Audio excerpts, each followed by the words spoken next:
Hi అందరికీ నమస్కారం. Welcome to real news. మా ఛానల్ చూసే ప్రతి ఒక్కరూ సబ్స్క్రైబ్ చేసుకొని మమ్మల్ని సపోర్ట్ చేస్తారని మనస్ఫూర్తిగా ఆశిస్తున్నాము. Please subscribe my channel.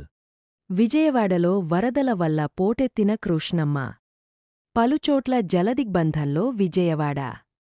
నిరాశ్రయులైన లక్షలాది విజయవాడ ప్రజలు. వరదల ప్రభావంతో అష్టకష్టాలు పడుతున్న ప్రజలు. గవర్నమెంట్ సహాయం కోసం ఎదురుచూస్తున్న వృద్ధులు, పిల్లలు, పెద్దలు. మునుపెన్నడూ లేని విధంగా విజయవాడను ముంచెత్తిన 12 లక్షల క్యూసెక్కుల వరద నీరు. సేఫ్ జోన్లో కృష్ణలంక ప్రజలు.